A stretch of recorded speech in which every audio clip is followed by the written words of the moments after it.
Hey, what's up? Gandang gabi po sa lahat. Um, Gusto ko lang mag-comment doon sa napanood kong confrontation face to face with Bong Revilla and Bong Nibreja. Ang gusto ko doon kasi instead na pahabain na yung issue, nagkaharap agad. And at the end, napaka-professional naman ni Sir Bong Revilla na uh, inaccept yung apology ni Sir Bong Libreha, which is hindi na humaba at naging peaceful yung usapan nila. Dapat ganun dapat sa lahat ng nagkaka initan. Dapat mag-usap, pag-usapan para hindi na humaba, no?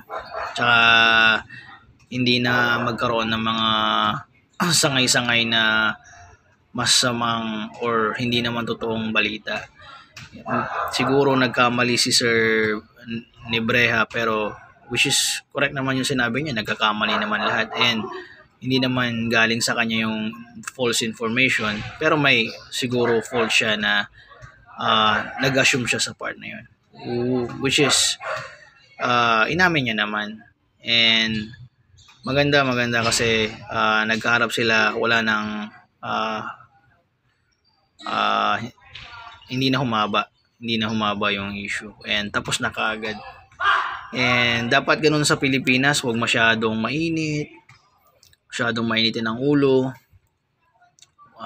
sisi dito, sisi doon, alam mo yun. Minsan nga ang sarap minsan maka kasalamuhan ng isang tao na napaka malumani magsalita, napakabait, especially pag mga lalaki din, mga kausap mong lalaki na napaka-humble na magsalita, napaka-simple, mahinahon ba na magsalita, makipag-usap. So yung parang totally mabait. Ang sarap makasalamuhan ng mga taong ganun.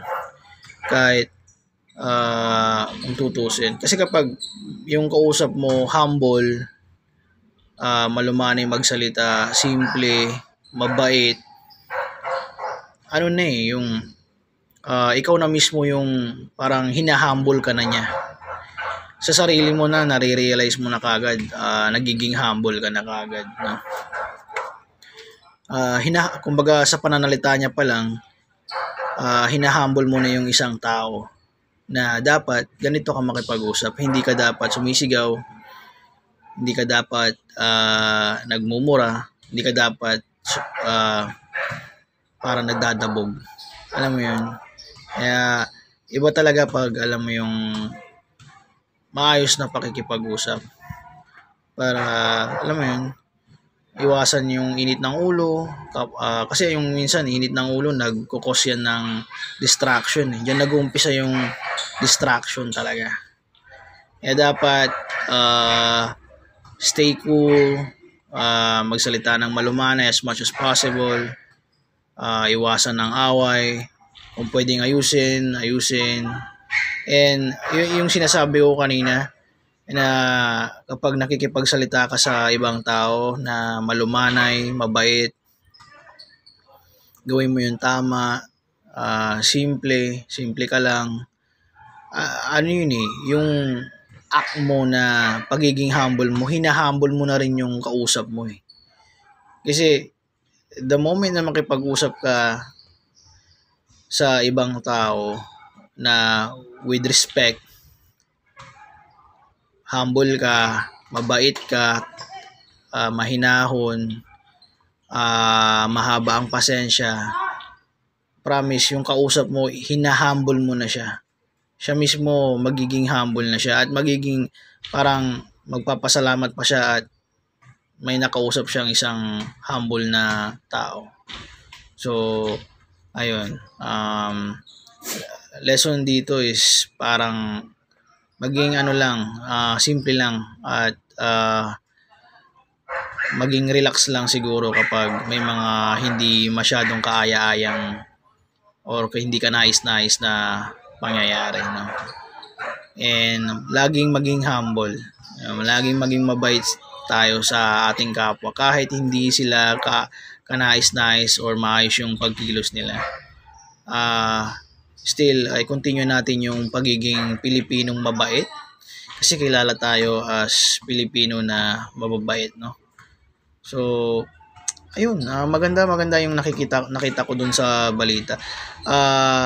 Siguro sa ibang manonood, may nakita silang mali, hindi maganda, pero at the end maganda kasi apology accepted na kagad, and both sides are okay na, and nagka-confront na, hindi na sana hahaba yun. But yun yung opinion ko lang naman yun.